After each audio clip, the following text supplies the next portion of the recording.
कौन बनेगा नेता। नगर निगम के चुनाव पास आने वाले थे। पूरे कानपुर शहर में टिकट को लेकर मारामारी शुरू थी, लेकिन सबसे ज्यादा चर्चा में वार्ड नंबर 40 की सीट थी। वो इसलिए क्योंकि इस बार वहां की सीट महिला के लिए आरक्षित थी। अब सवाल ये था कि चुनाव लड़ेगा कौन। इससे पहले ठाकुर साहब वहां से पार्षद थे और इस बार उन्होंने अपनी पत्नी सीमा ठाकुर को टिकट दिलवाई और ठाकुर साहब की शान के कारण सीमा जी ने 20,000 वोटों से चुनाव जीत लिया। अरे बधाई हो सीमा भाभी, अब तो आप वार्ड की पार्षद बन गई हैं। अब तो हमारे काम आप ही करवाएंगी। अरे ये तो सिर्फ नाम की पार्षद बनी है, वो तो महिला सीट आ गई, वरना पार्षद तो मुझे ही बनना था। अब भले ही चेहरा इसका होगा, लेकिन पावर तो मेरी ही होगी। अरे वाह भाई साहब, क्या दिमाग लगाया है आपने भी। आइए आप लोग, खाना लगा दिया है सबके लिए। सीमा जी पार्षद बन चुकी थीं, फिर भी उनकी एक ना चलती। सारे काम ठाकुर साहब खुद ही संभाल लेते और जहां जरूरत पड़ती वहां सीमा जी का अंगूठा लगवा लेते। सीमा जी ज्यादा पढ़ी लिखी भी नहीं थी। एक दिन ठाकुर साहब और सीमा एक प्रोग्राम में जाते हैं। अरे ठाकुर साहब, आप आ गए। ओहो, पार्षद मैडम भी आ गई हैं। स्वागत है आप दोनों का। लगता है हमारे पार्षद फंड का सही इस्तेमाल हो रहा है। चलिए अब उद्घाटन करते हैं। ये लीजिए ठाकुर साहब कैची, आप ही सबसे पहले प्रवेश कीजिए। सब लोग आगे निकल जाते हैं और सीमा जी पार्षद होने के बावजूद भी पीछे खड़ी रह जाती हैं। वो देखती हैं कि वेलकम बोर्ड पर उनका नाम है, लेकिन महिला होने के कारण कोई उनका सम्मान नहीं कर रहा। अगले दिन एक आदमी उनके घर आता है। अरे ठाकुर साहब नमस्कार। कल ना हम नोटिस किए कि हमारा घर तो अवैध है और नगर निगम वाले उसे तोड़ने आ रहे हैं। अरे कुछ कीजिए ना ठाकुर साहब। देखो भाई, मैं तो ज्यादा कुछ कर नहीं सकता, पर अगर तुम सबकी जेब गर्म कर दो तो कुछ हो सकता है।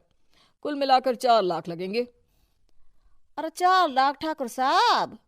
अरे भाई, मैं अपने लिए नहीं मांग रहा हूँ। दरोगा है, इंजीनियर बाबू है, बड़े साहब है, सबको देना पड़ता है ना थोड़ा थोड़ा। बोलो है मंजूर? तभी वहां अचानक सीमा जी आ जाती हैं। अरे ये आप क्या कर रहे हैं? पहले इन्हीं लोगों से तो आपने वोट मांगे, अब इनसे ही पैसे ले रहे हो।